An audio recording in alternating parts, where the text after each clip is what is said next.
კრემლი მალიში განხორციელებულ თავდასხმებს სახელმწიფო გადატრიალების მცდელობას უწოდებს. აფრიკული ქვეყნის მმართველი სახელმწიფო ხუნტის მთავარი მოკავშირე რუსეთი კვლავ ყველა საჭირო დახმარების გაწევის პირობით გამოდის და აცხადებს, რომ მზად არის კავშირების კიდევ უფრო მაღალ დონეზე ასაყვანად.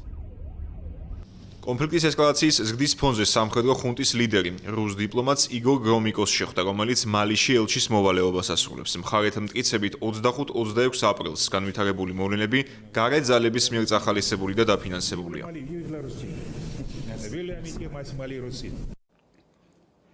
ეს თავდასხმები არ არის ერთეული შემთხვევები, არამედ წარმოადგენს დესტაბილიზაციის კამპანიის მეტად ფართო ნაწილს, რომელიც შემუშავებულია და განხორციელებულია შეიარაღებული ტერორისტული დაჯგუფებებისა და მათი შიდა თუ გარე სპონსორების მიერ.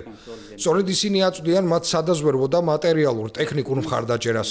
ამ ვითარებაში უზომოდ ვაფასებ საჰელის რეგიონის სახელმწიფოებს შიგნით მოქმედებების სინერგიას, რომელთა გაერთიანებული ძალები დაუღალავად მუშაობენ ჩვენს რეგიონში მშვიდობის დასამყარებლად. სურს აღნიშნო თანამშრომლობის ხარისხი ჩვენ სტრატეგიულ პარტნიორებთან, განსაკუთრებით კი რუსეთის ფედერაციასთან. სეპარატისტული დაჯგუფება აზავადის გათავისუფლების ფრონტი აცხადებს, რომ მათმა მებრძოლებმა საბოლოოდ აიღეს ქალაქი კიდალი და იქ განლაგებული რუსული სამხედრო ძალებიც განდევნეს, რისი გადამოწმებაც რთულდება.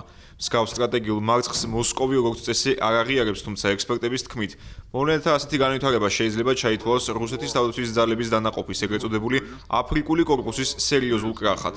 მათივე შეფასებით, მოსკოვისთვის ეს დამაზიანებელია როგორც სამხედრო, ისე პოლიტიკური თვალსაზრისით, მით უმეტეს, რომ გეოპოლიტიკური ცვლილებების ფონზე კრემლი მოკავშირეებს კარგავს.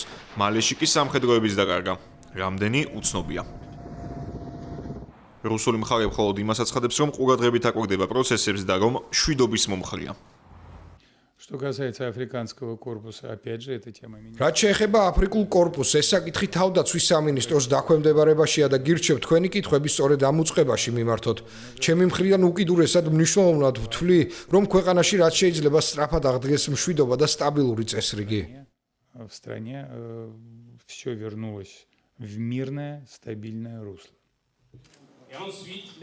მალის ამჟამინდელი მმართველობა, ანუ სამხედრო ხუნტა ხელისუფლებაში 2020 და 2021 წლების სახელმწიფო გადატრიალების შედეგად მოვიდა, რის შემდეგაც მოსკოვმა აფრიკულ ქვეყანასთან ურთიერთობების ჩამოყალიბება გადაწყვიტა.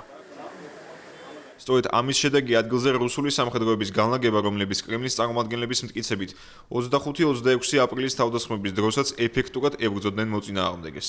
რუსული მხარის ცნობით, ტერორისტულ დაჯგუფებებთან, ალ-ქაიდასა და ისლამურ სახელმწიფოსთან დაკავშირებული 12,000-მდე პირის სხვადასხვა საბრძოლო საშუალებას იყენებდა აფრიკული კორპუსისა და მალის უსაფრთხოების ძალების გასანეიტრალებლად.